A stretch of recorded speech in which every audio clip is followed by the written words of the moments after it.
Olá a todos, sejam bem-vindos a mais um Marketing Chat.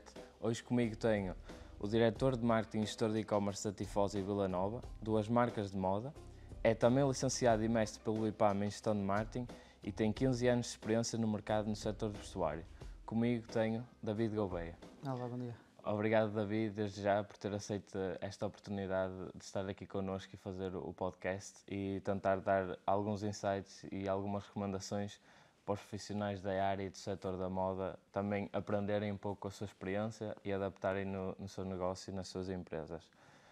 Em primeiro lugar, eu gostava de começar a falar um pouco sobre a história da Tifosi e da Vila Nova, se nos pudesse dar um pouco do embasamento de toda a fisiologia e dinâmicas das duas marcas e também pegar num tema que nós falámos e abordámos off-camera, que foi a decisão de terem optado por um recrutamento interno para o seu cargo, para diretor de marketing, e não terem optado por alguém externo à empresa. Muito bem. Primeiro agradecer o convite. Pronto, para mim é um prazer sempre estar no IPAM e, portanto, eu aceito sempre estes convites com muito prazer e para estar aqui com vocês.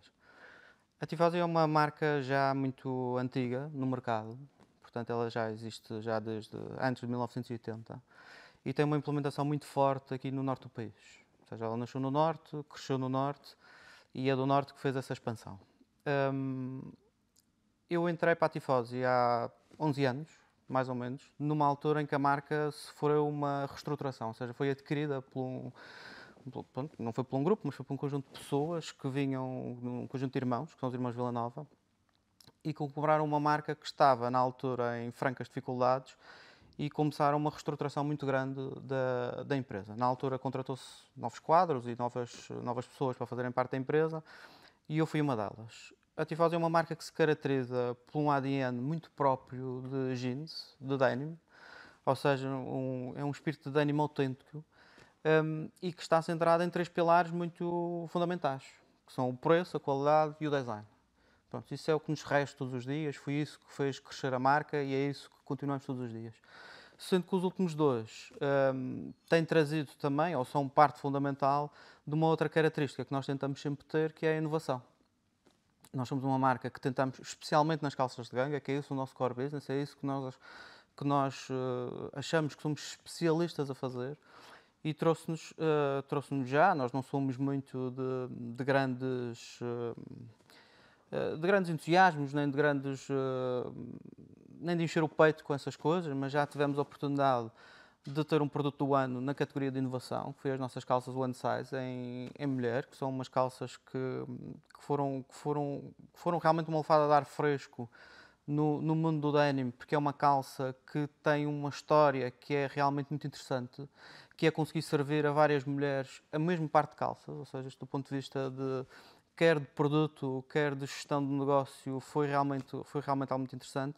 E mesmo nas calças de ganga temos conseguido fazer coisas diferentes, o anti-celulite, estamos agora a trabalhar também num conjunto de materiais também que, do ponto de vista microbiano.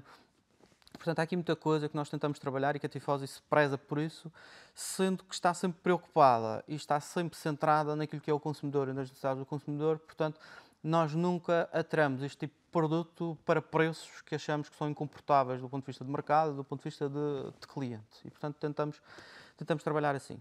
A Vila Nova é uma marca completamente diferente. Portanto, é uma marca muito recente, é uma marca que nasceu em 2015. Foi no início muito centrada num público muito específico, mulheres, jovens, dinâmicas, atuais, e também é uma marca que, por essas mesmas características do mercado que escolheu ou que estamos a tentar atingir, que trabalha muito em cima da tendência e muito em cima da moda. Ou seja, não é uma marca tão seguidora como a Tifosi provavelmente tem que ser, porque estamos a trabalhar um público muito mais abrangente e muito mais normal, mas trabalha em cima disso. A Vila Nova vai sofrer agora um conjunto de alterações, porque é a evolução natural da marca, portanto a marca nasceu nesta perspectiva, mas nós percebemos dentro da empresa que a própria marca, o nome e as próprias oportunidades de mercado poderiam trazer aqui outras oportunidades e, portanto, a marca brevemente, nos próximos meses, vai sofrer uma evolução muito grande E pronto, espero que estejam aqui todos depois para acompanhar esse processo e para ver as novidades que tem. Em relação ao processo interno, o processo interno não foi mais do que aquilo que aconteceu seguramente na maior parte das empresas, que foi uma reestruturação da própria empresa em alturas de pandemia. Foi uma altura que ninguém estava a contar, portanto ninguém estava à espera. Jamais penso que alguém poderia imaginar que as lojas iam fechar, que o país ia fechar e que isto ia ser uma situação tão dramática.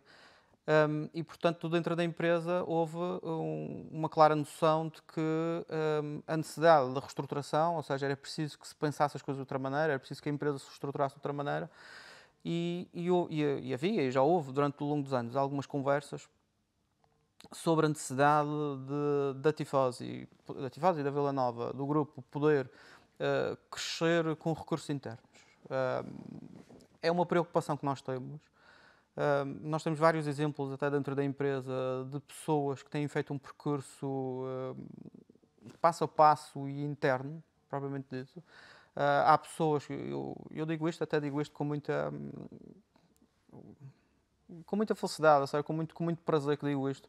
Nós temos pessoas que começaram na loja, pessoas que começaram a atender ao balcão, como todas as outras pessoas, e não estou a dizer isto numa perspectiva de terem entrado e terem feito o estágio na loja, e terem feito esse processo. Não, as pessoas entraram dentro da empresa para trabalhar na loja e nós fomos capazes, ao longo dos anos, de poder identificar algumas pessoas que pudessem ter capacidade para fazer isso.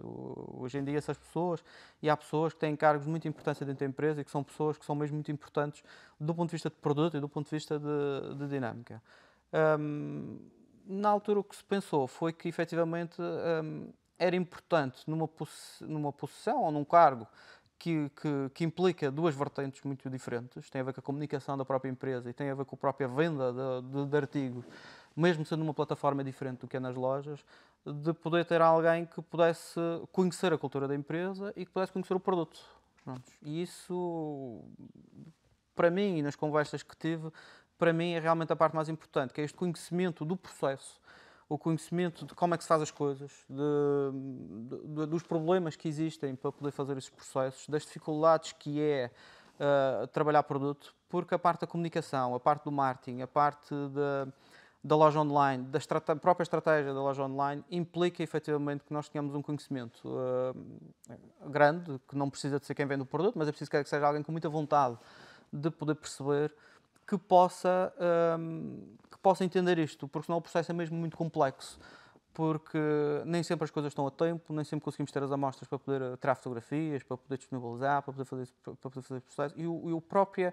A própria dinâmica, quer do canal online, quer da parte do marketing, é que se colaborar, se conseguir perceber, se conseguir arranjar planos alternativos, se conseguir trabalhar isto de outra maneira, ou se conseguir trabalhar junto do departamento de produto para conseguirmos ter resultados melhores e mais interessantes, e pelo menos que vão de encontro àquilo que a empresa quer, é seguramente uma mais-valia. E, portanto, a escolha foi um bocadinho nesse sentido, foi um bocadinho no sentido lá está, da reestruturação e de podermos aproveitar. Nós já temos algumas experiências de pessoas que vieram de fora da empresa, até para posições de algum cargo de direção, e foi sempre um processo muito complexo. Aliás, foi um processo tão complexo que tem corrido mal. E, portanto, nós temos esta cultura e, portanto, tentamos que isto possa ser enraizado, porque foi um processo muito longo. A Tifosi antiga é muito diferente da Tifosi 2. E, portanto, esta cultura, esta maneira de trabalhar, esta maneira de ser diferente, foi isso que imagino que tenha norteado a escolha que fizeram e, portanto, pronto, e agora estou a tentar fazer aquilo que é melhor e aquilo que possa levar a empresa a poder ter melhores resultados.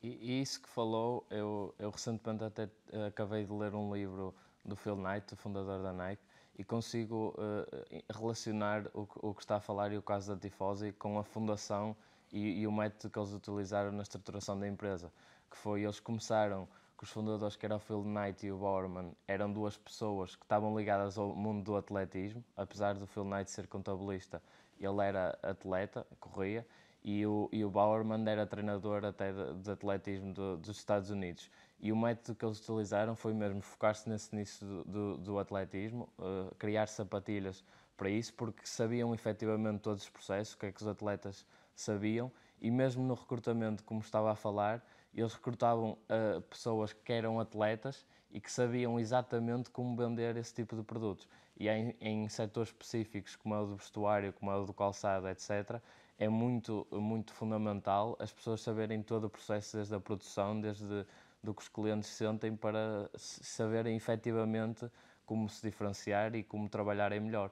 E no caso do David, não só dos clientes em si da Tifosi, mas também nos clientes internos, que são a sua equipa, os seus colaboradores, como falou anteriormente, até off-camera. Neste momento, como diretor de marketing, por já ter passado em várias funções, já sabe quando é que as pessoas estão a dar alguma desculpa, ou quando é que pode ser mais benevolente ou ténue, e quando tem que ser mais exigente, porque já conhece todo esse processo e é uma diferenciação que, como tem dito, tem corrido muito bem. No que toca às marcas, o David falou que, apesar de existirem algumas diferenças entre elas e terem segmentos distintos, numa entrevista recente disse que gostava de reduzir as distâncias entre ambas as marcas, defendendo que devia haver uma abertura para uma linha de contacto entre as equipas, para o presente e para o futuro. E nesse sentido, como é que está a ser feita essa dinâmica e relação entre as marcas e como é que a quer no futuro? Deixa-me só dar uma nota daquilo que disseste, que eu acho que realmente é mesmo muito importante. As empresas, e eu no meu caso em específico, e vou falar por mim, porque o resto não posso efetivamente falar, as empresas têm que ter consciência que têm que cultivar know-how e têm que crescer know-how dentro da empresa. E, portanto, é muito importante, na altura que fazes a seleção das pessoas, que entendas isso. Ou seja, se as empresas continuarem à procura sempre de pessoas que tenham know-how e que tenham conhecimento sobre o mercado, atravessam seguramente dificuldades. Eu costumo reger os meus recrutamentos mais do que competências por caráter e personalidade, porque isso é que para mim é fundamental e é isso que não se ensina. É isso que as pessoas levam para as empresas e que é muito difícil de tu moldares. Tudo o resto, tudo o que tem a ver com know-how, tudo o que tem a ver com conhecimento é uma questão de paciência. É assim, se as empresas tiverem paciência para poder ensinar as pessoas e para poder desenvolvê-las nesse sentido e nessas competências, é relativamente simples de produzir recursos humanos, vou dizer assim, que é para não me levem a mal, estamos a falar de pessoas, mas no fundo é isto. E às vezes é essa paciência que falta. Pronto, e é essa paciência que às vezes torna as pessoas já com alguma experiência, com uma formação à mesma. Porque sem ter essa paciência com as pessoas, ninguém evolui. Porque ninguém chega ao mercado de trabalho a saber tudo e a ter conhecimento, apesar das faculdades, como o IPAM, fazerem um trabalho muito bom, na minha perspectiva, de tentar dar instrumentos, não deixam de ser instrumentos. Pronto, e esses instrumentos é preciso que depois se consiga ensinar às pessoas como é que se trabalha sobre esses instrumentos. Se tiveres as bases, depois tudo é simples. Mas é preciso um grau muito, muito grande de paciência, e eu insisto nisto, quer dos colaboradores, quer das próprias empresas. E isso parte das empresas, que têm que dar confiança às pessoas, que essas pessoas vão ter esse tempo para poder fazê-lo e que vão ter paciência para ensiná-los a fazer esse processo. E o caso da ANAC que estavas a falar relembra-me um bocadinho isto. É muito bem, pronto, nem todas as pessoas podem ser... As pessoas até podem ser atletas, podem ser tudo, mas ter conhecimento do negócio é um processo diferente. E, portanto, a empresa tem que conseguir cultivar isso. É um dever da empresa poder fazer esse processo. E é um dever de quem está em funções de direção preparar as pessoas para isso tudo. Portanto, isso é efetivamente fundamental. Eu estou-te a dizer isto até na perspectiva daquilo que me perguntaste. Eu peguei um bocadinho antes naquilo que tinhas dito antes da questão da Nike, mas vai dar, no fundo, à pergunta que estás a fazer. E a Vila Nova é uma marca recente, é uma marca que está em evolução, é uma marca que tem naturalmente recursos humanos novos e pessoas novas que vieram para a empresa, mas essa linkagem com tudo o que tem a ver com a Tifosi é, para mim, fundamental. E é isso que vai dar o sucesso ou o insucesso para mim da marca. Porque o facto de teres uma estrutura já muito antiga, já uma estrutura que tem know-how, que sabe o que fez bem e que sabe o que fez mal, que consegue passar essas ideias, deve fazer da Vila Nova uma marca ainda mais forte no início. Porque esse aproveitamento de tudo o que é o conhecimento, de tudo o que são essas coisas, é uma mais-valia brutal. Portanto, se as pessoas forem com esse espírito, se as pessoas que estão na Vila Nova, e é isso que nós tentamos fazer, porque às vezes é difícil, sabes? Porque as pessoas querem tão diferenciar uma marca da outra que às vezes a tendência é dizer, pronto, eu não quero saber nada do que acontece na Tifose. Pá, esquece isso. Não, nós estamos a fazer isto de maneira diferente. Mas isso para mim e para a empresa é um processo contraproducente. Assim, não deve ser. O facto de tu beberes esse conhecimento não faz-te igual. Faz-te ter mais know-how. Pronto, é tão simples quanto isso. E se conseguires ter esse, quanto mais know-how conseguires ter, quanto mais know-how conseguires absorver, melhor vais conseguir construir uma marca, mesmo numa perspectiva diferente. É assim, não deixam de ser marcas de retalho, não deixam de ser marcas que estão no shopping, não deixam de ser marcas que fazem produto, não deixam de ser marcas que vendem online. Portanto, todos esses espaços é fundamental que a diferença das marcas seja muito curta, mesmo da maneira de trabalhar. E depois o resto há de ter diferenças. É o público que é a própria filosofia da marca, é a próxima característica pessoal de quem está na liderança das marcas que também o faz, são os nichos de mercado que depois estás a trabalhar. Tudo isso terá que ser suficiente para ser diferente. E não precisa de apagar tudo o resto que já existe para conseguir fazer isso de maneira diferente. Eu às vezes até acho que isso é uma fraqueza das próprias pessoas, porque estás a fazer um projeto diferente e as pessoas te apontarem e dizem não, opá, mas isso é muito parecido com o que a Tifose faz. Isso devia de ser um orgulho muito grande. É, pois, muito bem, olha, aprendi com isso. Muito bem, não tenho que renegar às origens, àquilo de onde foi, ao grupo que tem um conhecimento e de uma marca que efetivamente tem sucesso. Assim, se estivéssemos a falar de uma marca que estivesse falida, que estivesse com dificuldades, que não tivesse presença no mercado, que a estratégia foi um erro muito grande, eu aí diria, pronto, sim, opá, faz questão de dizer que estás a fazer de maneira diferente. Agora, no resto, eu acho que isso é fundamental. O aproveitamento disto ou não, pronto, é sempre muito complexo. Eu disse que isso era uma intenção, continua a ser. A minha é seguramente, e eu ainda por cima, como sou responsável pelo marketing e pelo e-commerce das duas marcas, faço questão que seja assim, portanto, para mim, isso para mim é uma evidência. Mas isso vai depender também das pessoas, porque assim, as empresas são seres vivos e as próprias pessoas são dinâmicas dentro da própria empresa. E, portanto, nem sempre as estratégias que a empresa define, depois alguém tem que operacionalizar.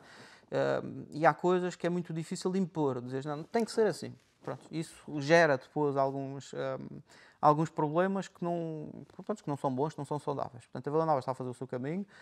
Eu, obviamente, que tenho um papel importante nisso, porque acabo por aglutinar aqui duas coisas muito importantes. Tem a ver com a comunicação e tem a ver com a própria estratégia de e-commerce. Mas para mim, o que eu quis dizer nessa entrevista, ou o que eu quis partilhar, foi precisamente isso que estava aqui a dizer. Não se deve perder nunca. E atenção que eu estou a falar dentro do grupo, mas até podia falar de coisas fora. Assim, nós temos que estar sempre muito atentos àquilo que está à nossa volta, à concorrência, àquilo que ele está a fazer, e não devemos ter vergonha de aproveitar aquilo que achamos que é realmente fundamental.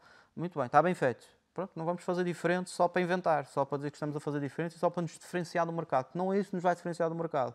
Não é essas estratégias que nos diferenciam. As estratégias são estratégias de produto, são estratégias de preço, são estratégias de segmentação. Isso sim é o que realmente vai ser diferente. E o resto, depois que anda à volta disto, nós devemos sim, sempre aproveitar e poder perceber o que é que está a acontecer e poder perceber a maneira melhor de fazer esse processo.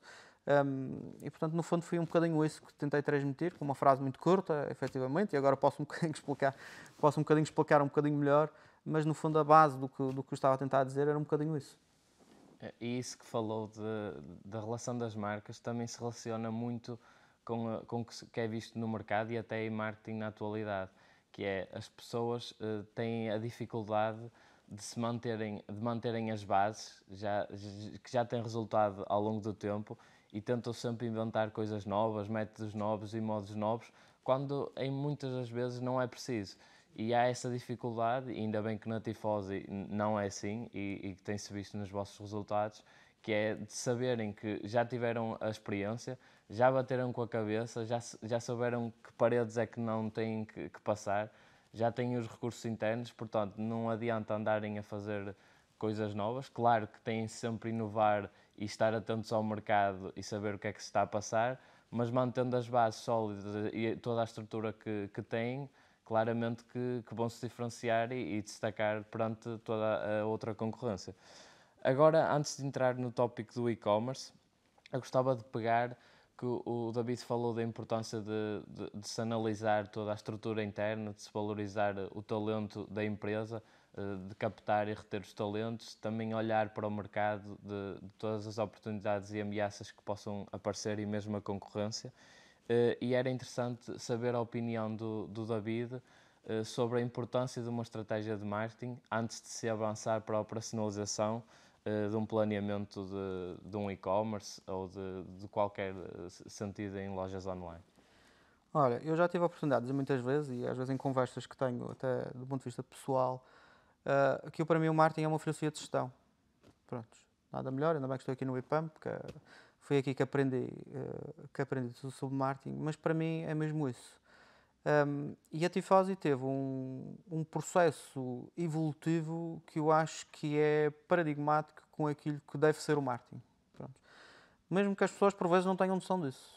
Pronto, eu às vezes converso com algumas pessoas, pronto, até conversas relativamente informais, e às vezes as pessoas descrevem o que estão a fazer e o que fizeram e o que planeiam fazer sem ter um bocadinho de noção de que estão efetivamente a fazer marketing.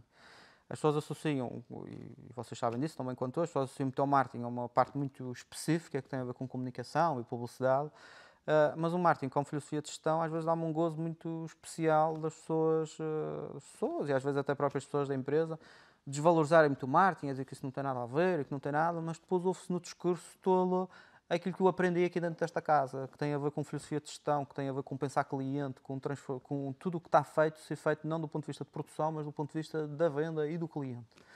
E a Tifosi fez esse processo que fez. A Tifosi fez um processo,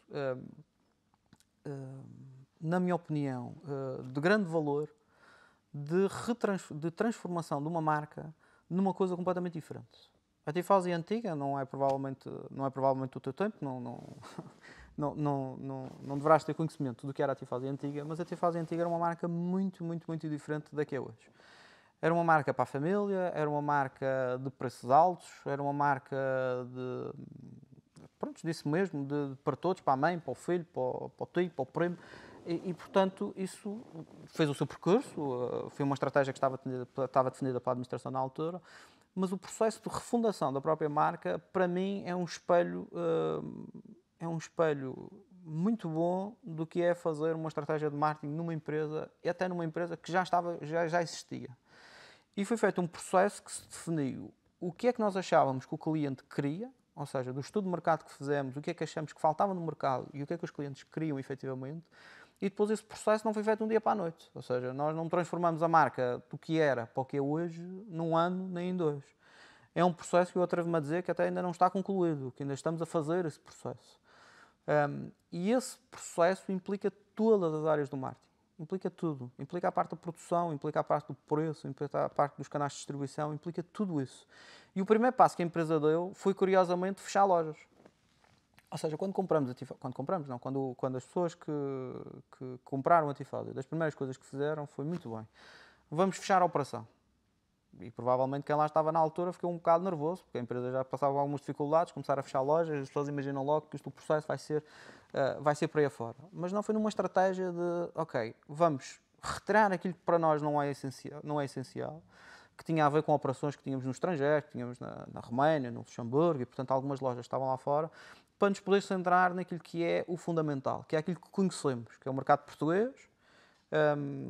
Estava muito centrado no norte do país, mas a Tifosi antiga era muito isso, tinha muito poucas lojas lá embaixo, mas uma das lojas que fechou foi precisamente em Lisboa.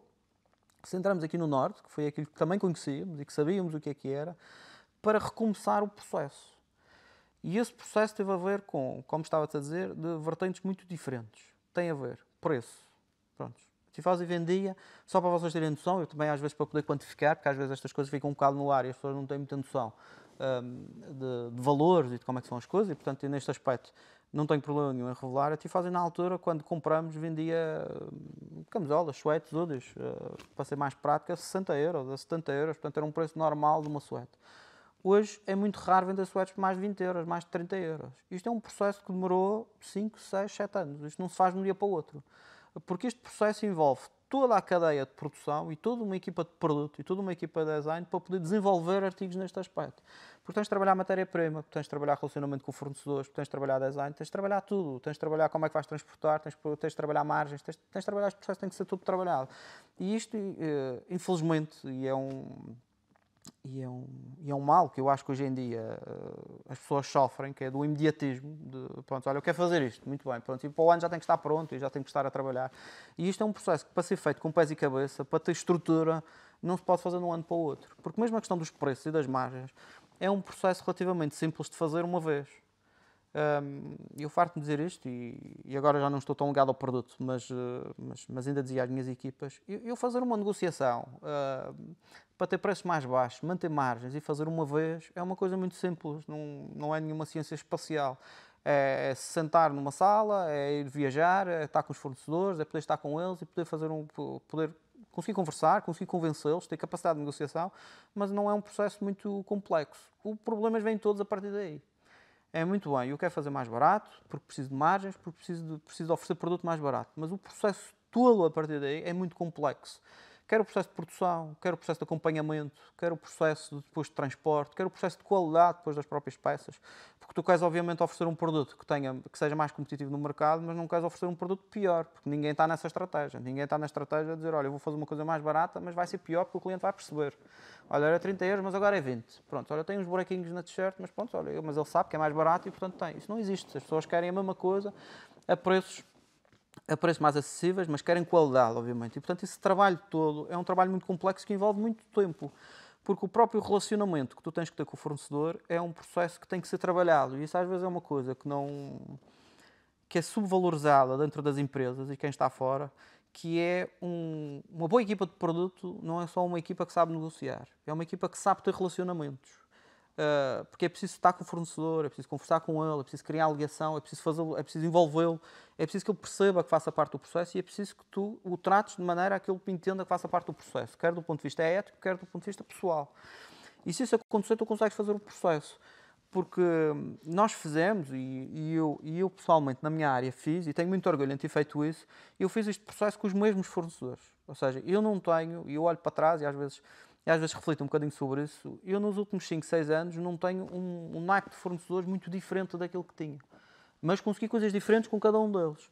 E é muito complexo, e se vocês pensarem um bocadinho e entendem bem, é muito complexo tu dizeres a um fornecedor que estás a produzir uma t-shirt ou qualquer coisa e que estás a pagar 10 euros ou 20 euros, mas que para a próxima tens que lhe dizer que vais fazer a mesma t-shirt, mas que vais querer pagar menos. Quem está do lado de lá, obviamente que precisa de uma explicação para isto. E quanto melhor preparado ele estiver para isto, mais fácil vai ser. Porque senão tu fazes a estratégia na tua cabeça, defines como é que queres ser e depois surpreendes depois, quer os fornecedores, quer as pessoas que estão contigo, com coisas diferentes. E isso tem tradicionalmente dificuldades. Portanto, este processo de construção é um processo muito lento. E o marketing acompanha isto tudo, porque se há coisa que eu acho que é muito importante, se há coisa que eu levo, que levei do IPAM, e que acho que o IPAM faz isso muito bem, tem a ver com a vontade de relacionamento, com a vontade de comunicação, com a vontade de estar de falar com as pessoas, de poder estar. Porque isso as pessoas têm que entender que têm que levar isso não só para dentro das empresas, mas para os relacionamentos que têm fora. Pronto, hoje em dia fala-se muito de networking e tudo o que tem, e eu compreendo a importância nisso, acho isso muito...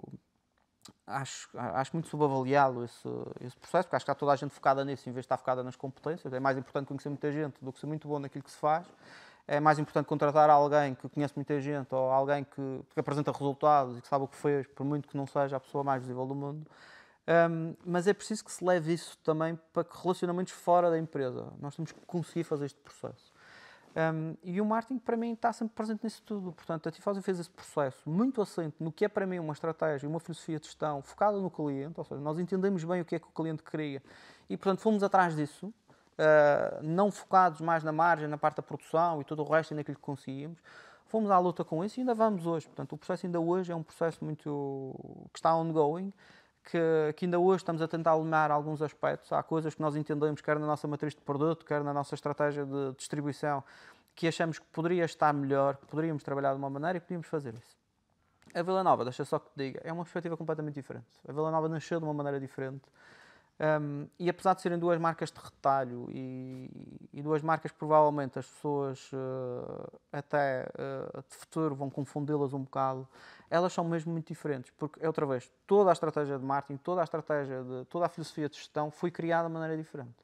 A Tifose tem uma estrutura muito completa, está presente em muitos sítios, tem canais de distribuição em tudo. Trabalhamos retalho, trabalhamos multimarca, trabalhamos shopping shop, trabalhamos web, portanto, trabalhamos tudo, enquanto a Vila Nova já nasceu com uma perspectiva diferente. E outra vez nasceu de uma necessidade que nós identificamos no mercado que existia, que era ter uma marca de acessórios, muito bem, mas que fosse uma marca por outro retalho, ou seja, que não fosse uma marca. Apesar de nós sabermos que a Tifosi tinha este negócio e tem muitas vantagens, está presente nestes canais de distribuição todos, nós identificamos que, efetivamente, o que era preciso nesta altura era uma marca de retalho, mas uma marca que estivesse muito próxima do cliente, que fizesse coleções muito próximas, que fizesse o que nós chamamos a fast fashion, ou seja, coisas para o momento, produções no imediato, e que não tivesse amarrada.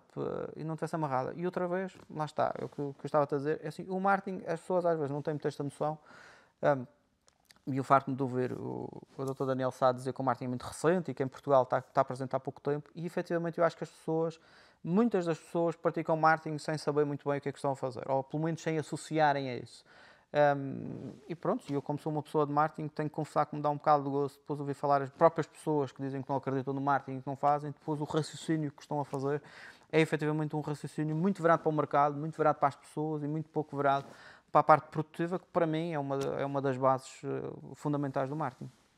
Pois verifica-se essencialmente hoje em dia que esse desconhecimento do que é verdadeiramente marketing, porque não passa, apesar de tudo, é uma ciência de gestão que opera no mercado, e todas as transições que uma pessoa faça ou que uma empresa faça no mercado estão a praticar marketing, seja a avaliar no dia a dia a concorrência, seja a falarem com os seus consumidores, a perceberem o que é que eles querem, saberem as diferentes opiniões, seja a negociarem os preços, a definirem que tipos de promoções e comunicações vão fazer, os canais de distribuição, todas essas envolvências fazem com que as pessoas efetivamente operem no mercado.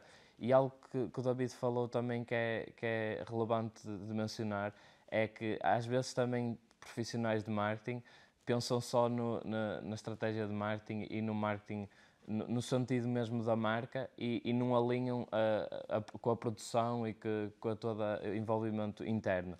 E muitas das vezes isso não adianta, porque nós podemos estar a criar no papel e nas nossas ideologias a melhor marca do mundo, as melhores dinâmicas do mundo, alinhadas com o mercado e que os clientes têm, mas se nós não tivermos efetivamente uma produção e um embasamento interno que acompanhe e que seja capaz de operacionalizar tudo isso, não irá se surtir efeito nenhum. E aquilo que também falou da mentalidade de curto prazo, também é algo muito visto, e mesmo em jovens, hoje em dia, que frustram-se muito por tentarem fazer uma coisa uma vez ou duas e não surtir resultado nenhum. É naturalmente a importância nas empresas que uma transição tem que ser algo consistente, tem que ser algo medido a longo prazo, e o processo, como estava a falar da Tifosi, que era basicamente fazer um rebranding completo e mudar toda a estratégia da empresa, obviamente não podia ser de uma semana para a outra, nem de um ano para o outro, tinha que ser algo contínuo, porque senão os clientes iam achar aquilo algo estranho, iam associar se calhar a Tifosi a mudar de nada, que antes estavam a ganhar muito dinheiro e que agora os produtos afinal não tinham qualidade nenhuma, e isso são coisas muito prejudiciais para a marca, que vão ter depois impacto nos resultados, que não é isso que se quer.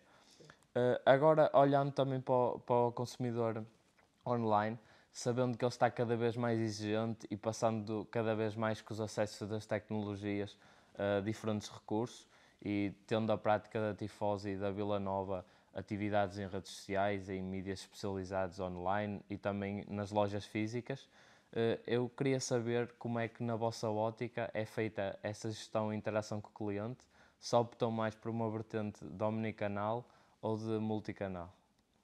Olha, a minha resposta ao omnicanal e ao multicanal é nem.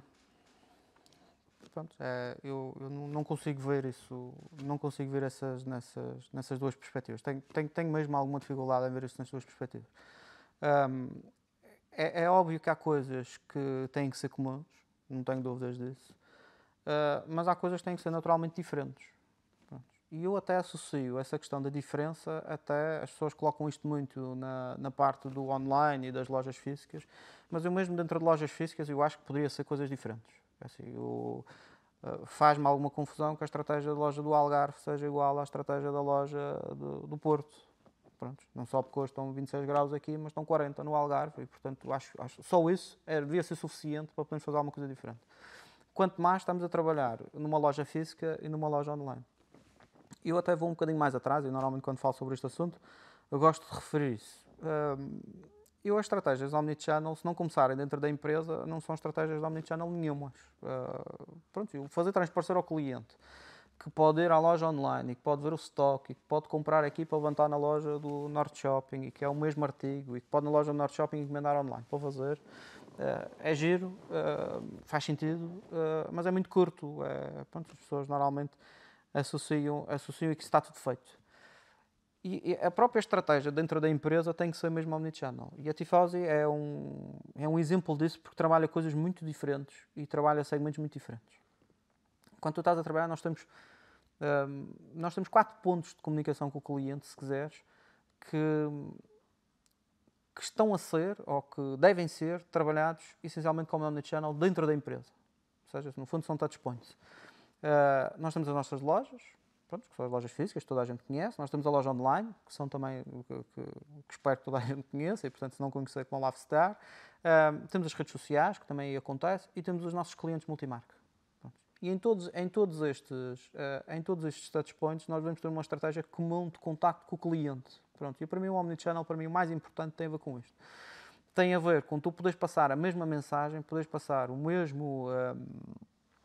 mesma ideia, as mesmas tendências, a mesma matriz de produto nos canais todos, apesar de eles trabalharem todos de maneira diferente. E internamente, dentro da empresa, consegui fazer isso. As empresas têm tendência, para quando crescem, de contratar recursos e de formar equipas pequenas. Não é agora para o online, agora vamos criar uma equipa. É agora para a multimarca, agora vamos criar uma equipa. E compreendo, há essa necessidade, porque as coisas, entretanto, evoluem, o fluxo de trabalho começa a ser grande e o processo começa a ser complexo para o número de pessoas que têm. Mas estas equipas têm que constantemente trabalhar umas com as outras, porque se não trabalharem umas com as outras, isto é tudo uma miséria muito grande. Porque por muito que a comunicação possa ter uma estratégia, tudo depois não se reflete em nada depois do que acontece. E é muito comum que alguém que vive em Marco de Canaveses possa ir a uma loja multimarca e ver o produto que a Tifosi lá tem. Ir ao online, ver o que é que tem. Ir às redes sociais, ver o que é que tem. E dar uma voltinha de carro e facilmente entrar no shopping e perceber o que é que a marca tem. E, portanto, esta linkagem depois de tudo o que existe, todos os pontos de vista, quer de gestão de estoques, quer de gestão de preços, quer de gestão até de merchandising da própria loja, quer de gestão de comunicação, tem que ter um fio condutor. E se isto tiver, as empresas conseguem fazer omnichannel, não tenho dúvidas. Se não tiver, eu acho que é tudo, desculpem a expressão, eu sou muito pragmático nestas coisas, é tudo treta. Pronto, parece, mas depois no fundo não existe nada. Se formos esmiuçados as coisas todas, as coisas acabam por não linkar. E portanto nós tentamos que haja algumas coisas que sejam comuns. Portanto, as equipas têm que crescer, mas depois no fundo há coisas que têm que ser feitas no mesmo sítio. E o merchandising tem que ser feito no mesmo sítio, a comunicação tem que ser feita no mesmo sítio. Portanto, isto tem que ser tudo linkado. Depois, do ponto de vista de estratégia propriamente dita para o cliente, eu acho que tem que ser diferente. Portanto, eu já há muitos anos que aprendi nesta casa, que não tem propriamente a ver com o omnichannel, mas que eu associo muito a isto, que é pensar globalmente, mas agir localmente. Pronto. E o omnichannel não tem que ser diferente.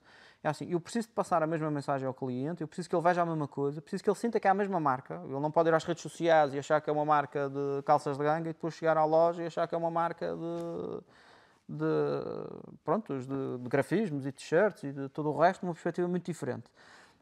Isso é fundamental. Mas depois, a nível de estratégia, para mim, não faz sentido nenhum que seja igual. Assim, as estratégias de promoções, de descontos e tudo, para mim não faz sentido nenhum que seja igual. Eu não entendo como é que pode ser, como é que se pode ver, achar que eu para fazer um desconto na web tenho que fazer um desconto na loja, porque senão o cliente vai ficar muito triste, porque vai ver, não, mas vocês estão a fazer 10% na loja e eu aqui estou a comprar ao mesmo preço. Não, é mesmo assim, não tem muita volta a dar. Até porque os clientes comportam-se de maneira diferente, quer na loja, quer na web. Os clientes não vão todos os dias à loja do Norte Shopping, tenho a certeza absoluta. E se forem uma vez por semana, já correu bem para a loja, porque as pessoas lá vão. Na web é muito fácil as pessoas lá irem todos os dias. E, portanto, é normal que eu na web tenha que ter dinâmicas diferentes para cativar os clientes que lá vão todos os dias, para poderem ter ofertas diferentes, para poderem ter coisas diferentes. E não é a questão de ser melhor comprar na web, de ser melhor comprar na loja física. É a questão só de ser diferente. Mesmo do ponto de vista de merchandising de loja, ou melhor, da cara da loja, que é na loja física uma e que é na loja do online previsivelmente parecida, ok? Para isso que tentamos, nós temos que ter dinâmicas diferentes. A sequência com que eu troco a frente de loja, ou os timings com que eu troco a frente de loja do Norte Shopping têm que ser necessariamente diferentes do que eu troco a frente de loja de uma loja online. Precisamente pelo mesmo motivo. Nós vamos à loja do Norte Shopping 15 em 15 dias, ou uma vez por semana, ou de mês a mês, às tantas algumas pessoas, e algumas nem isso, porque não vão ao shopping, e portanto ver a mesma montra, tu trocando a loja uma vez por mês, provavelmente é suficiente. Numa loja online, que a frequência de visitas que as pessoas têm, se tu não estiveres a trocar o que estás a oferecer e a dinâmica que estás a oferecer, as pessoas quando entram acham que estás a vender exatamente a mesma coisa, quando na realidade não é exatamente essa. E, portanto, estas dinâmicas têm que ser naturalmente diferentes e adaptáveis. Agora, por isso é que eu digo nem. Assim, eu às vezes tenho até alguma dificuldade em definir estes processos e em definir estas coisas. Da mesma maneira que acho que a loja do Algarve, provavelmente, em determinada altura, tem que estar a vender calções, enquanto a loja do Norte Shopping ainda tem que estar a vender calças. E, portanto, a montra, o primeiro manequim, a primeira mesa, provavelmente já tem que ter calções, enquanto tu aqui no Norte Shopping, aqui no Norte, provavelmente ainda estás a vender calças de ganga, porque o tempo é diferente, porque as pessoas são diferentes e depois porque, essencialmente, o próprio cliente é diferente. Enquanto tu no Algarve tens um turismo muito alto e pessoas que lá vão para fazer verão e que vêm do...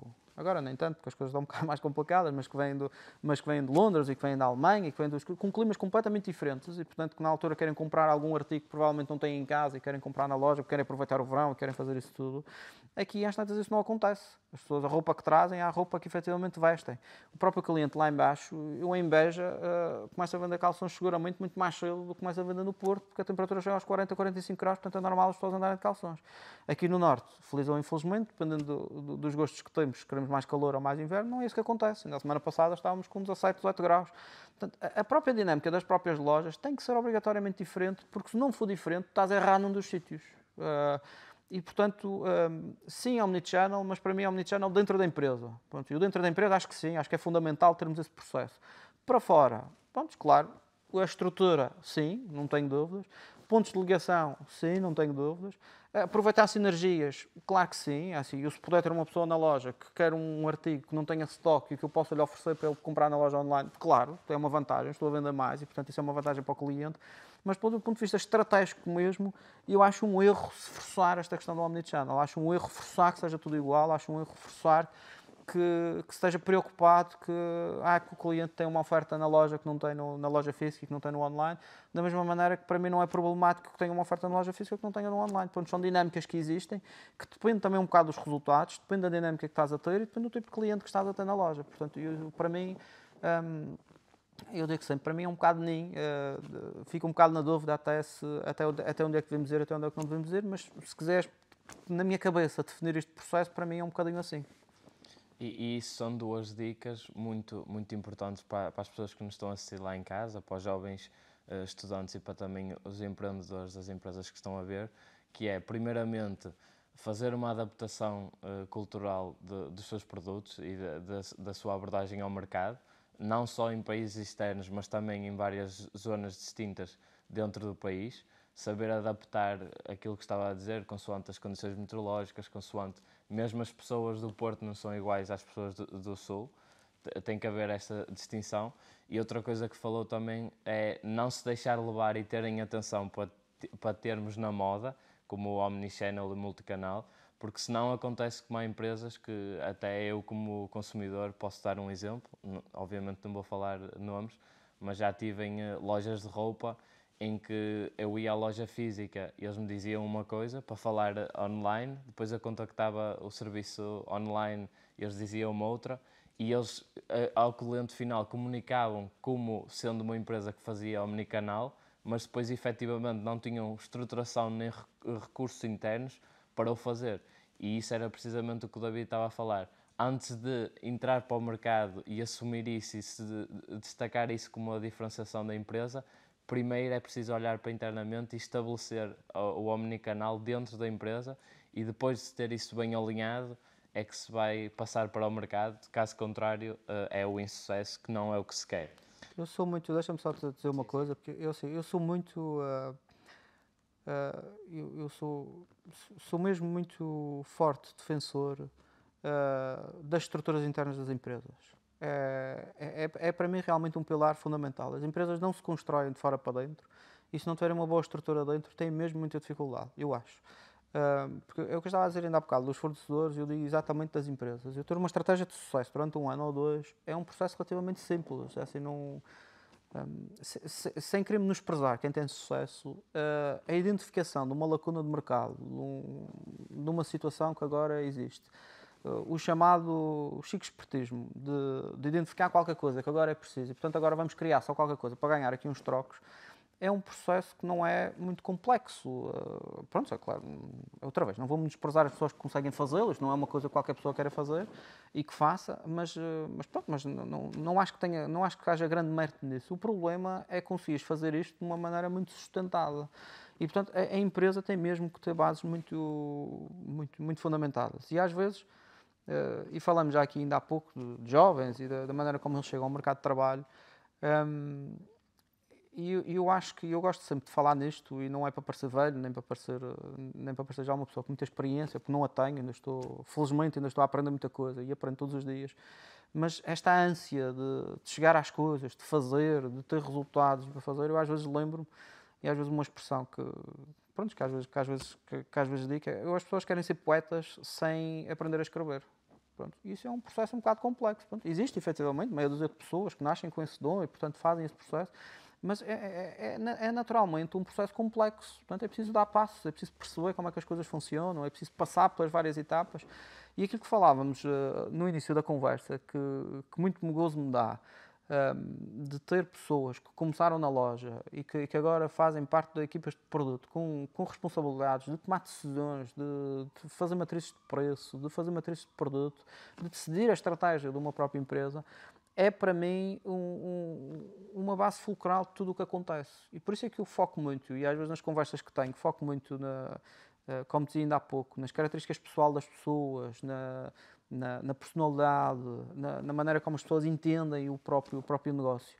Mas sempre pensando numa responsabilidade muito grande que as empresas têm, que é de dotar essas pessoas de ferramentas, porque senão não interessa nada. É assim. Eu entendo que às vezes posso dizer às pessoas que é preciso ter um bocado de paciência para fazer as coisas e para poderem crescer e para poderem ser melhores colaboradores e para poderem ter a oportunidade de ter destaque dentro das próprias empresas, mas, quer dizer, mas também compreendo que as empresas têm que conseguir transmitir isso às pessoas. As pessoas têm que sentir também que todos os dias estão a evoluir e que todos os dias dão oportunidades diferentes e que todos os dias podem construir as suas carreiras dentro das próprias empresas. Até porque não há assim tantos lugares dentro das empresas. E pensando friamente, é um processo um bocado complexo. Uma pessoa entra dentro de uma empresa para uma determinada função. Pronto, muito bem. E agora quer fazer a função seguinte. Mas é assim, para fazer a função seguinte é preciso despedir o gajo que lá está. Pronto, muito friamente é preciso que isso aconteça. Portanto, é preciso termos esta noção. A pessoa que lá está pode também ser uma pessoa de valor. Portanto, precisamos de esperar a nossa altura. Precisamos de esperar o nosso período. E as empresas constroem-se muito assim. Assim, os meus pais desde muito novo me ensinaram que a vida é um bocadinho, da minha perspectiva, um bocadinho também como as empresas. Assim, nós temos que construir de baixo para cima. Temos que conseguir assentar muito bem os pilares que temos, porque senão a casa vai crescendo, mas chegar a uma altura vai cair. Não tem hipótese. Se a base não estiver bem feita, tu, à medida que vais acrescentando andares, ela vai começando a inclinar até o ponto de cair. Pronto, é tão simples quanto isto. As empresas têm isso de ver, mas as próprias pessoas também o têm, porque esta ânsia de poder chegar e de poder chegar a posições de decisão e a posições de exposição, que é para mim a parte pior ainda, quando tu começas com exposição, sem bases, traz dissabores muito fortes. Porque assim, é fácil tu poderes encontrar numa conversa pessoas que saibam mais do que tu e facilmente possam, vou ser assim, desmascarar aquilo que tu não tiveste conhecimento, aquelas bases que tu não tens. Aquele jogo de cintura que é preciso ter muitas vezes, quer numa reunião de administração, quer numa reunião com fornecedores externos, quer numa reunião com fornecedores, isso é uma coisa que se constrói, não é uma coisa que se sai da faculdade com isto, porque isso não existe. E isso tem que se efetivamente construir, e as pessoas têm que ter paciência e as empresas têm que ter coragem de apostar em jovens para poder desenvolvê-los. Porque isso é que transforma as próprias empresas, é isso que cria a cultura da empresa. Porque tu, quando vais buscar pessoas afora, com todas as valências que elas possam ter ou com todos os conhecimentos que elas possam ter, elas trazem-te outra cultura. Vão-te inserir qualquer coisa que é de outra empresa. Que pode ser num momento oportuno, muito interessante, mas que depois traz-te outros tipos de problemas. É sempre mais interessante, na minha perspectiva, que não deixa de ser a minha perspectiva, de fazer este processo, que é trazer pessoas que tenham know-how, ou seja, pessoas que às vezes sejam especialistas nas coisas. E a empresa tem que ter noção disso, tem que conseguir aprender. E eu ainda agora estava-te a dizer que felizmente ainda estou a aprender e felizmente aprendo muito com a minha equipa, não sequer preciso ir para muito lado para poder aprender, porque gosto de ter pessoas que em determinadas áreas sabem mais do que eu, pronto, porque eu acho que isso também é fundamental. É não terem em posições de liderança e de alguma responsabilidade alguém que tenha mania, que sabe tudo de tudo, porque o mundo evolui e porque não era preciso jovens, não era preciso pessoas como vocês. É assim, se as pessoas que lá estão há muito tempo já soubessem tudo, pronto, escusavam de vir à faculdade. Se entravam dentro da empresa, as pessoas ensinavam o que é que se fazia e o processo era tudo muito tranquilo. Portanto, essa juventude, essa dinâmica, isso tudo é extraordinariamente importante dentro das empresas. E é preciso que as próprias pessoas que estão na liderança consigam entender isso. Não tenham medo de ter pessoas na empresa ou ter pessoas na equipa que saibam mais do que elas de determinadas áreas. Isso não é um receio nenhum. As pessoas têm medo e normalmente associa a falta de confiança. Lá está, são as pessoas que quiseram ser poetas sem saber escrever sequer.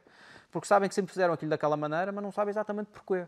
Não sabem quais são as regras, não sabem quais são as pontuações, não sabem não sabem nada disso. E, portanto, quando chega alguém que lhe começa a dizer duas coisas um bocadinho diferentes do que sabem, as pessoas têm tendência para tapar o progresso dessas pessoas. E isso faz mal não só às próprias pessoas, às equipas e às empresas. E isso é muito fundamental que isso possa acontecer. Eu foco muito isto... e tenho sempre que converso com alguém, tenho alguma noção de puxar este assunto e de fazer isto, porque eu acho mesmo que Portugal perde do ponto de vista competitivo e de produtividade muito por estes dois fatores. Da pressa que as pessoas têm a chegar a determinados sítios e querem chegar lá, pronto, isso não tem preparação. Depois assim, quando têm que gerir pessoas, como é que fazem? Se não aprendeste como é que fizeste, quando tens que gerir alguém, como é que tu ensinas a pessoa a fazer? Não ensinas, não sabes fazer, tu próprio não o fizeste, não sabes como é que se faz, portanto, como é que tu consegues fazer esse ensinamento à pessoa que vem atrás de ti, que depois tens que geri-la e tens que conseguir ensiná-la a fazer? Não consegues fazer. E depois, nas próprias empresas, terem a noção que as empresas têm o dever de poder construir pessoas, construir trabalhadores. Mesmo que isso signifique que as pessoas não vão passar a vida toda dentro da empresa. E eu prefiro ter um bom colaborador durante 1 ano do que maus colaboradores durante 20. É assim, eu prefiro lá ter uma pessoa que tenha competências, que seja muito boa e que consiga construir em cima dela, mas depois 1 ano depois vai embora, a empresa ganha muito mais com ela durante 1 ano do que ter lá pessoas que não têm competências, que não sabem o que fazer, que estão lá só a ocupar espaço, mas estão lá durante 10 anos. E a gente depois diz, não, a empresa tem estabilidade, a empresa está tudo muito bem, não muda os recursos humanos e não sei o quê. E eu às vezes pergunto, mas bom, é preciso pensar porquê. Porque assim, nem as empresas são sempre os melhores sítios para trabalhar e nós temos a tendência sempre quando estamos num sítio do quintal do vizinho ser sempre melhor que o nosso, portanto há sempre a tendência de experimentar coisas diferentes. Portanto eu tenho pessoas que estão na empresa sempre durante muitos anos e que estão sempre a fazer a mesma coisa e que não saem da lei e para mim é um motivo de preocupação. Não faz muito sentido. É assim, para já a pessoa está acomodada, não quer fazer outras coisas. Depois será que é assim tão boa profissional? Quer dizer, ninguém a quer, não há nenhuma empresa que a queira copiar, que a queira ir buscar. Hoje em dia com os LinkedIns da vida e que não sei o quê, não falta... scouting de trabalhadores, portanto, ninguém fez perguntas, ninguém fez nada. Portanto, estas reflexões é preciso que as pessoas possam entendê-las, quer de um ponto de vista, quer do outro, porque se não forem entendidas das duas maneiras, vai correr sempre muito mal. E pegando em tudo isso que o David falou e também na sua experiência que tem tido na Tifosi e na Vila Nova, sabendo que o David assumiu o cargo que tem atualmente de diretor de marketing no início, a meio da pandemia que nós estamos a atravessar agora, na sua opinião, o que é que mudou relativamente ao David profissional, o que enfrentava a nível interno e dos consumidores antes da pandemia e o que é que está a acontecer agora? Os consumidores estão mais exigentes? Como é que tem ocorrido essa dinâmica? Olha, é verdade, eu assumi as coisas no pico da crise, se quiseres. Portanto, na altura que começamos a regressar um bocado do confinamento. E eu não sou,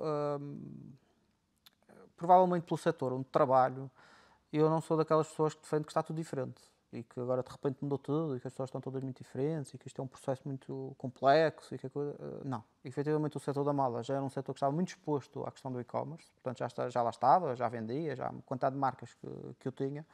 Se trabalhasse noutros setores, provavelmente teria uma opinião diferente.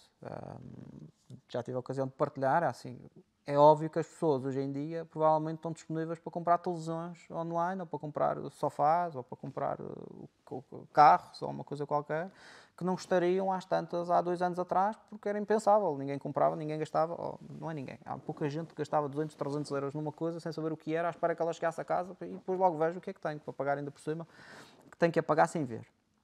E, portanto, esses setores, não tenho dúvidas, que estão a passar momentos de transformação. Eu, na questão do setor da moda, eu tenho uma perspectiva um bocadinho diferente. Eu tenho uma perspectiva que o setor da moda ganhou foram clientes diferentes, faixas etárias diferentes. Porque eu acho difícil que algum jovem de 20, 30 anos nunca tivesse feito uma compra de uma peça de roupa online. há de existir seguramente, mas não há de ser a maioria. O que é que nós conquistamos? Trouxemos pessoas de 50, 60 e 70 anos, ou 40 e muitos, para fazer compras online. Que não faziam. Que iam à loja comprar para a neta, que iam para a loja comprar para a sobrinha para fazer e que não estavam ligadas a este mundo de tecnologia. E isso é que para mim traz o verdadeiro desafio. Que tem a ver com, eu tenho a certeza que já todos vocês passaram por isso, de ensinar uma pessoa de 60 anos a fazer uma coisa no telemóvel, pronto, que é uma coisa mais ou menos básica para nós, pronto, eu felizmente ainda entro nesse grupo de ser uma coisa relativamente fácil para mim fazer, mas começa a chegar aos meus pais, começa a chegar aos meus tios e aquilo é uma complicação, mandar mensagens, o guardar um ficheiro, o abrir um ficheiro, uma coisa qualquer, portanto é um processo muito complexo que nos leva às vezes a nós a um estado de loucura muito grande, mas que as pessoas realmente não conseguem fazer, pronto, não estão habituadas a isso, não nasceram com isso. E o online, a grande dificuldade que vai passar neste tempo tem a ver com essas pessoas. É como mantê-las dentro do online, é como mantê-las a comprar. Eu já tive a oportunidade de dizer isto muitas vezes, noutros fóruns, que eu acho que a questão do Covid vai passar por 3 fases.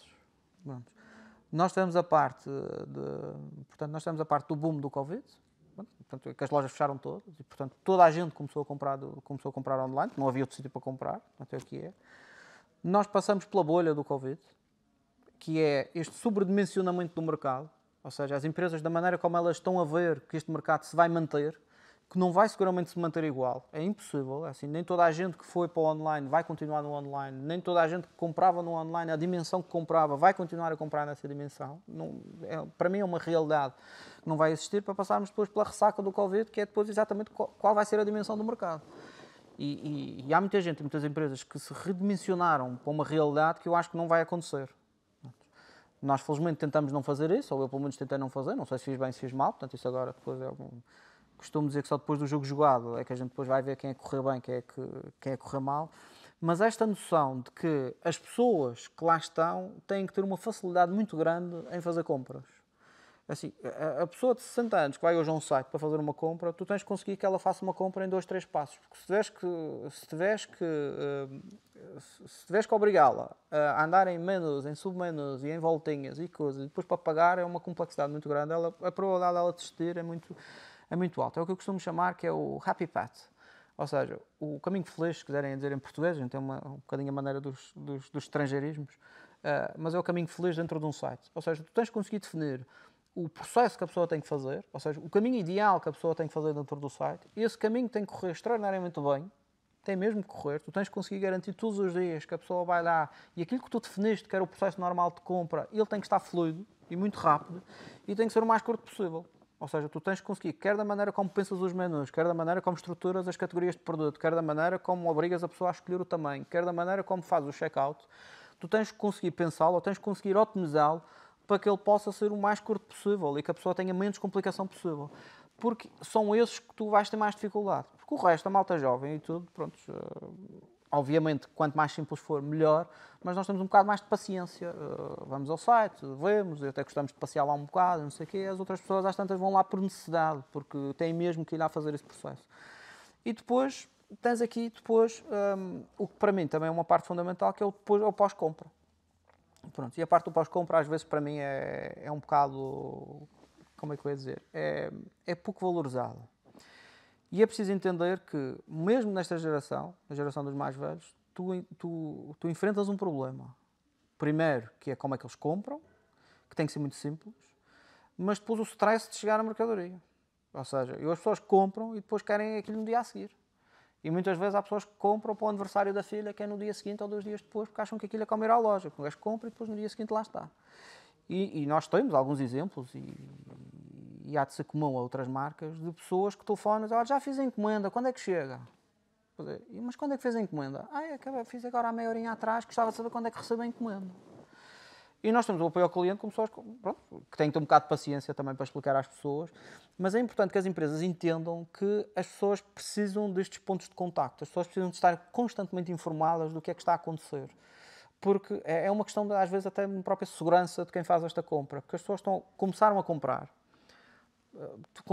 porque não havia outro sítio para comprar. Receberam a mercadoria. Na altura houve foi caótico a questão dos transportes e a questão das entregas. Foi assim, todos nós passamos por isso seguramente, de fazer uma encomenda que normalmente demora 2 ou 3 dias a chegar e demora uma semana, ou 15 dias, ou 3 semanas. Mas efetivamente o mundo não estava preparado, lá está, para o boom que existiu, para tudo, desde as empresas até quem faz o transporte para entregar às pessoas. E que agora tu queres passar uma imagem diferente. Queres passar uma imagem que efetivamente está a entrar no mundo de normalidade e felizmente todas as empresas à volta do e-commerce também fizeram a sua adaptação e também fizeram. Portanto, isto não depende só da Tifose que vende, depende das empresas de transportes, depende da própria capacidade logística que possam ter, para poderes ter este contacto. E, portanto, essa comunicação é muito importante que a tenhas. E tens de conseguir entender se essa comunicação é suficiente fazê-la por e-mail ou não. As pessoas têm cultura tecnológica para poder aceder ao e-mail e para poder ver essas comunicações. Tens que te suportar nas SMS para fazer determinadas coisas ou não, porque as pessoas normalmente pelo telefone é mais simples hoje em dia das pessoas receberem. Portanto, algumas comunicações provavelmente tens que ir ao SMS e não ir ao e-mail. E quem está na parte do e-commerce tem tendência para achar que é tudo relativamente simples. Portanto, que as coisas são naturais e que tudo se passa naturalmente e que toda a gente tem um e-mail e que toda a gente lê e que toda a gente vai lá, consegue perceber e que escreve no site e, portanto, as pessoas leem e está tudo muito bem. E este, para mim, é o desafio, efetivamente, que vai existir. Que tem a ver com o meu setor em específico. Como estava a dizer no início, provavelmente há setores que vão atravessar outras dificuldades e que estão a atravessar outras adaptações e provavelmente estão a descobrir coisas novas, porque as empresas, há uns anos atrás, tinham a mania que ter presença digital era ter uma página a dizer o que era a empresa e a morada. Ei, não, eu estou presente, estou, olha, está aqui, olha, está a ver o meu site para fazer, pronto, olha, tem aqui, estás a ver?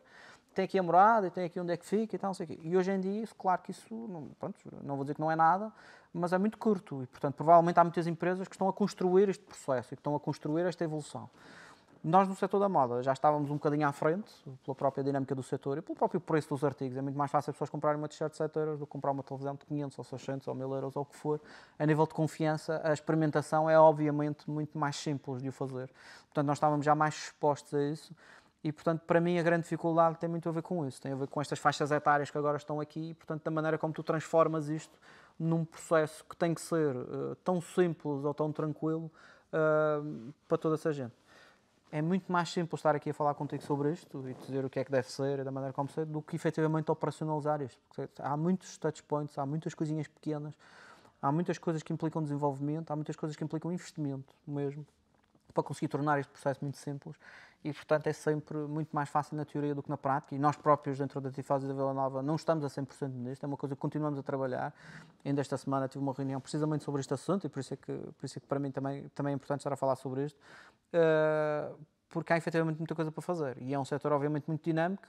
E, portanto, isto é um processo que nunca acaba. A gente, quando pensa que já está tudo feito, olha para trás e às tantas podia fazer de outra maneira. E, portanto, para mim o desafio, efetivamente, do e-commerce agora com a questão do Covid tem muito a ver com isto. E é outra vez. É outra vez interno, e é outra vez da empresa, e é da maneira como tu te queres estruturar, e da maneira como tu te queres apresentar, e da maneira como queres construir a tua casa para que as pessoas possam visitar com muita facilidade e possam poder depois gostar de lá estar e poder comprar. E às vezes há coisas muito pequenas que mesmo pensando nestas faixas etárias, há coisas muito pequenas que é preciso chamar a atenção. A questão dos menus, a questão das cores, a questão do site não ser aborrecido, a questão das pessoas visualmente se sentirem atraídas pelas coisas, às vezes é uma coisa sobrevalorizada, que eu acho que o Covid e estas novas faixas que vão entrar, eu acho que vai obrigar as empresas a olhar muito para estes pormenores todos e não só ter um site que vende artigos. Pronto, porque isso também é uma coisa relativamente simples, ter um site que vende artigos, é só teres alguém que tire fotografias, que possa carregar para lá fotografias e por preço, e depois, pronto, contratares mais simplesmente com uma empresa de transportes para poder entregar. Portanto, isso outra vez não é uma ciência espacial hoje em dia. Hoje em dia não é. Requer investimento, requer conhecimento, mas não é uma ciência espacial. O problema é tu conseguires, dentro disto, conseguires criar experiências diferentes e conseguires que as pessoas se sintam atraídas a continuar dentro do site. Porque normalmente tu vais a um site comprar uma coisa específica, porque tens uma necessidade e porque queres comprar um casaco, e o desafio das empresas é como é que te leva lá para comprar um casaco e depois comprar a calça e depois comprar o resto. E se visualmente a coisa não estiver atrativa e não for simples, é um processo muito complexo. E essas informações que o David falou identificam um problema que muitas vezes é visto no mercado português, no setor empresarial, que é primeiramente a miopia que se tem no mercado, que olha-se apenas internamente para a empresa e não se pensa nos consumidores, e não tem uma mentalidade orientada para o mercado.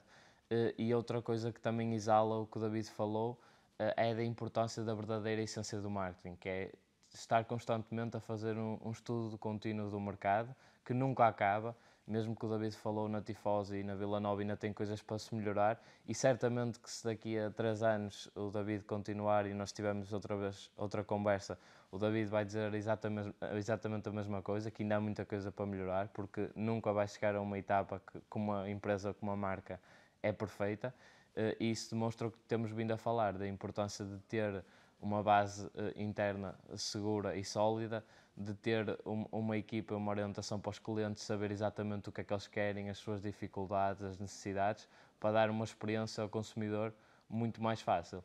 E mesmo internamente, e pegando no tema que é muito associado ao marketing, que é a comunicação, não adianta nada uma empresa contratar um guru do digital que traz para o site um tráfego de 500 mil de impressões e até nos primeiros dias gera uma receita muito grande, mas depois, se a empresa não tiver receita e capacidade, como o David estava a falar, no pós-venda, para acompanhar, para entregar dentro do tempo, para tudo, vai conseguir a primeira vez, como falou, ter sucesso, mas depois continuamente já não consegue ter a continuidade que desejava. É isso mesmo, Pedro. E deixa-me só dizer que assim, o Portugal agora de repente somos todos especialistas em digital agora. Pronto, não falta ninguém que não seja, não, que eu percebo disso, e empresas a nascer que nem cogumelos para fazer.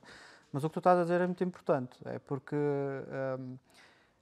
a estratégia das empresas tem que ser uma estratégia sustentável, se assim for o que a empresa quer. Pronto, eu já disse ainda há pouco, não falta chicos espertismos e pessoas que querem fazer negócios de curto prazo, e muita gente às tantas que até ganha muito dinheiro e que contradiz aquilo que eu digo. Não foi assim que eu aprendi a minha vida profissional a fazê-lo, mas acredito que possa ser uma saída.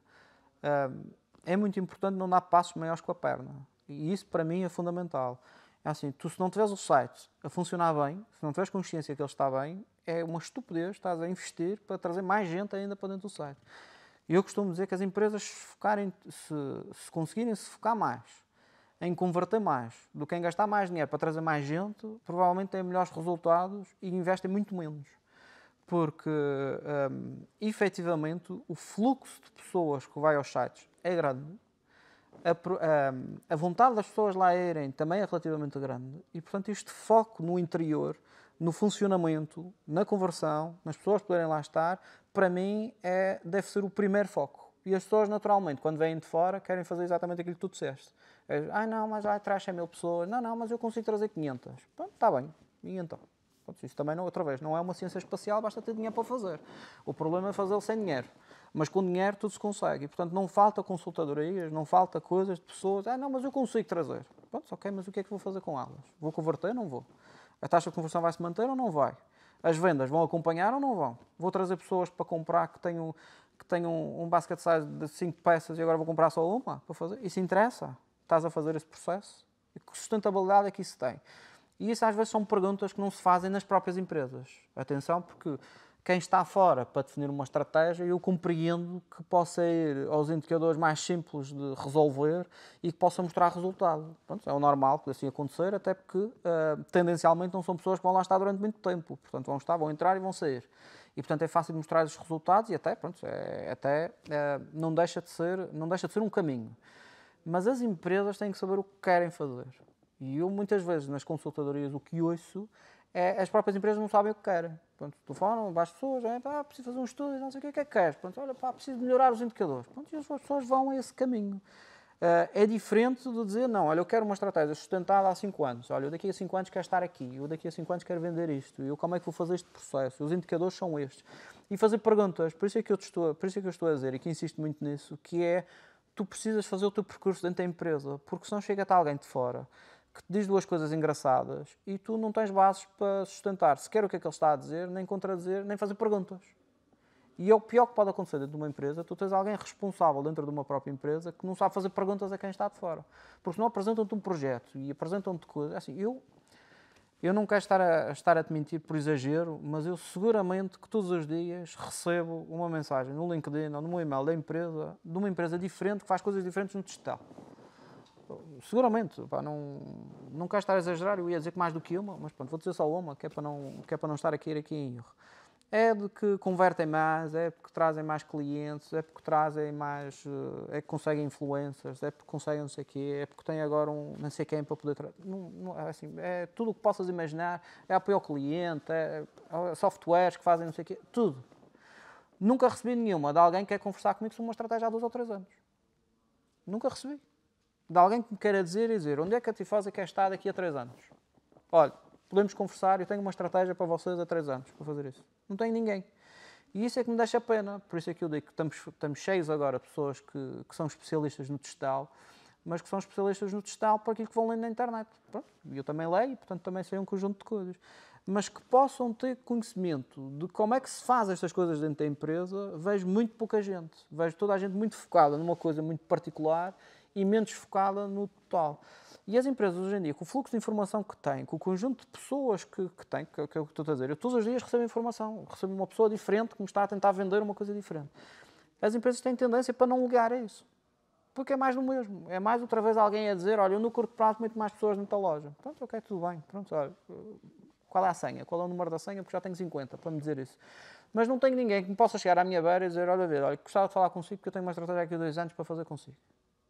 Eu provavelmente, se tivesse alguém a me fazer isso, eu teria curiosidade de falar com ela. Nem que seja para perceber o que é que ela está a falar. Agora, para coisas miudinhas e para coisas pequenas, as empresas têm que ter capacidade para poder pensar nos assuntos. O processo devia ser o contrário. O processo devia ser as empresas à procura de empresas externas para resolver um problema específico. Porque coisas miudinhas, de trazer pessoas, de poder ter um software que faça isto melhor, de poder ter um plugin que faça outra coisa, essa necessidade devia já ter sido identificada pela empresa. Devia ser a empresa que devia estar no mercado à procura destas empresas. Enquanto, do ponto de vista estratégico e do ponto de vista disso, eu compreendo que seja um bocado mais complexo a própria empresa poder fazer esse processo tão ao dia. E, portanto, conseguir ter esta perspectiva, quer empresas de consultadorias, quer empresas de software, quer do que é que seja, é uma abordagem muito diferente. E eu acho que Portugal tem... Pronto, eu já partilhei, não quero ser insistente neste ponto, tem um problema nas empresas e um problema nas pessoas. Tem medo de as desenvolver, tem medo de as tornar melhores profissionais, tem medo de as conseguir extrair ao máximo, de lhes dar visibilidade. Porque depois tem medo de as perder, porque é depois aquela velha questão, não sei o quê, mas investimos tanto neste recurso humano e este recurso humano foi embora. E eu acho que isso é o maior erro que o tecido empresarial português faz. Porque investir nestas pessoas, o retorno que tem enquanto elas lá estão, enquanto elas deram à empresa, enquanto elas fizeram. Depois têm que criar mecanismos para que elas não queiram sair. É preciso valorizar as pessoas financeiramente? Pois claro, obviamente que sim. Assim, a partir do momento que estás a valorizar alguém, que a pessoa consegue ter mais know-how, que a pessoa consegue dar mais à empresa, pronto, realmente tens uma atenção. Tens que criar marketing interno para as pessoas poderem querer lá estar. Tens que criar cultura para a pessoa poder se sentir integrada. Tens que criar condições para as pessoas... Pois claro que tens. E isso são todos chatices muito grandes. São todos chatices que depois traz custos. Quer do ponto de vista financeiro, quer do ponto de vista de estrutura. E as próprias pessoas poderem dar um bocadinho de tempo para que isto possa acontecer. Porque as pessoas também têm que entender que isto não pode ser do pé para a mão. Quer dizer, mostrou o resultado. E, pô, no primeiro ano e aumenta-se logo. Normalmente isto não acontece desta maneira, porque não faz sentido isto acontecer. Porque isto é um processo. E alguém que quer estar numa empresa, que quer entrar por entrar, para depois no ano seguinte querer já ter no ano seguinte, ou meses seguintes, porque às vezes estamos a falar de pessoas que entram no final do ano e que as pessoas salariais estão no início do próximo, queiram ter logo um aumento, para mim já é um contrapé. Pronto, é uma pessoa que não vai lá ficar muito tempo porque não quer, porque o objetivo dela não é aprender, o objetivo dela é ganhar mais. Pronto, eu para ganhar mais, às tantas não é uma pessoa que me interesse. Porque eu quero uma pessoa que quer aprender, quero ter a oportunidade de poder ensiná-la, quero poder valorizá-la na medida em que efetivamente a empresa pode, e as pessoas têm que ter noção do que é que a empresa pode ou não pode, e isso não é só se vende mais ou vende menos, porque isso é sempre uma conta muito simples. A empresa vendeu mais, tem mais dinheiro para gastar. Não sei. Assim, não sei as margens. É preciso ter atenção a estes aspectos. Não sei os investimentos que a empresa está a fazer. Porque assim, a empresa, se ganhar mais, for só para dar aos trabalhadores, não tem mais lojas, não tem escritórios novos, não tem, há um conjunto de coisas que não tem, efetivamente. E, portanto, este processo é obviamente difícil de explicar às pessoas, mas é fundamental que aconteça. Portanto, se isto for tudo feito, eu acho que Portugal tem, e já demos exemplos disso, e exemplos muito interessantes, de que nós temos capacidade, para a dimensão de país que temos, nós temos pessoas extraordinariamente competentes e temos um sucesso incrível lá fora. Eu conto isto sempre a toda a gente, e provavelmente... não é provavelmente, eu conto sempre isto a toda a gente. Eu tive a oportunidade de ter duas conversas muito interessantes na China. Pronto, que é um país que nós olhamos com alguma distância, mas é um país que já está muito evoluído. Uma que tem a ver com pessoas e outra que tem a ver com produtividade. eu vou explicar as duas, vou tentar ser breve, porque são histórias relativamente longas, mas vou tentar resumê-las.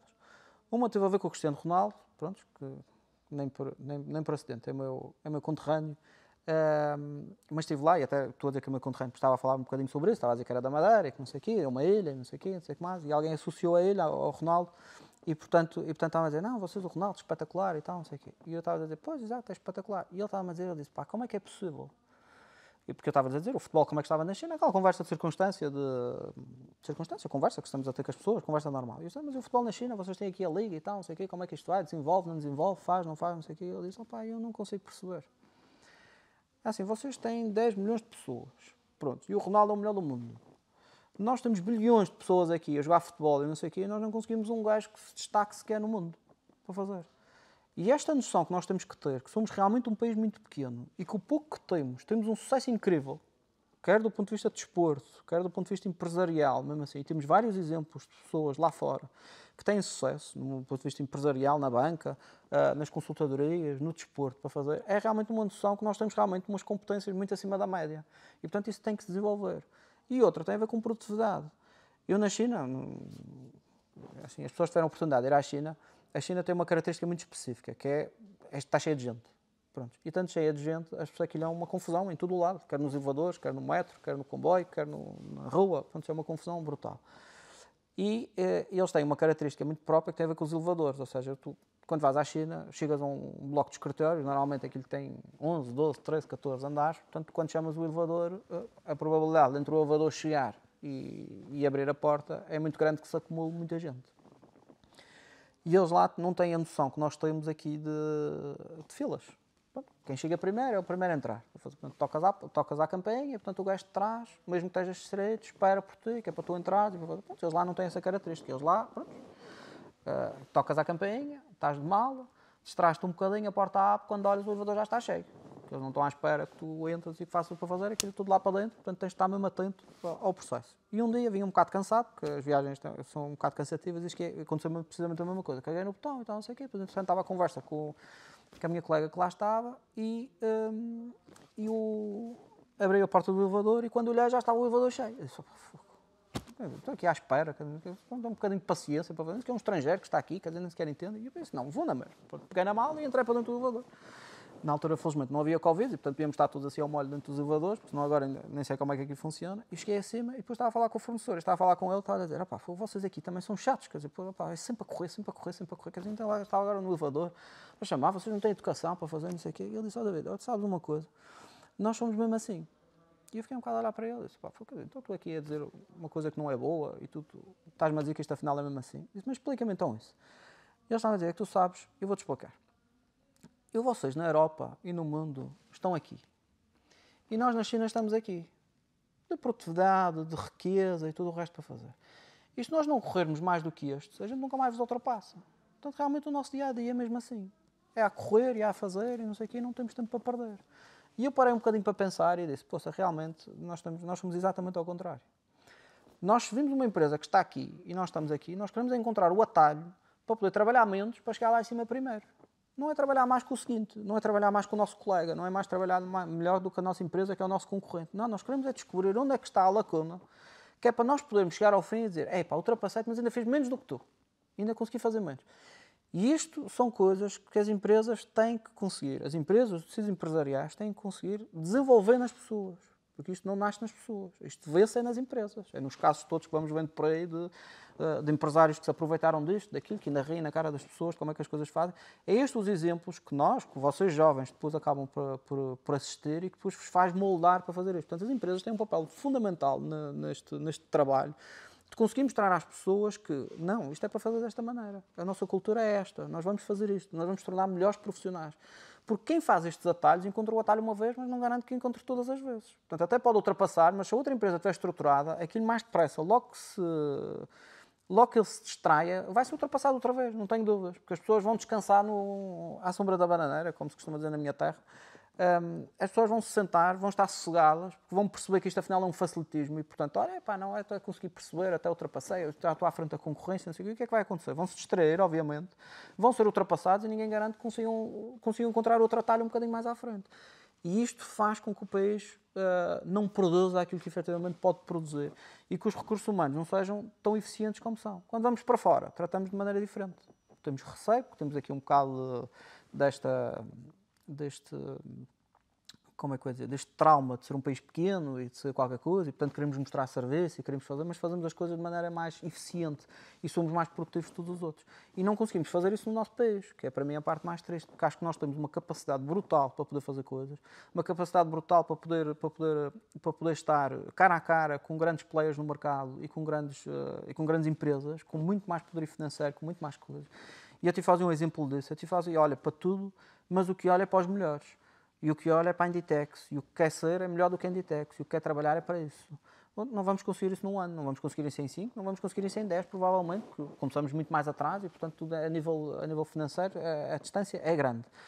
Mas nós não queremos ser melhor do que, sem desprimir para as marcas portuguesas, do que a Lanidor, do que a Salcio, disso tudo. Não, pá, temos que lutar com eles, temos que ser melhores do que eles, não estamos desatentos ao que eles estão a fazer, mas queremos ser melhores do que os melhores.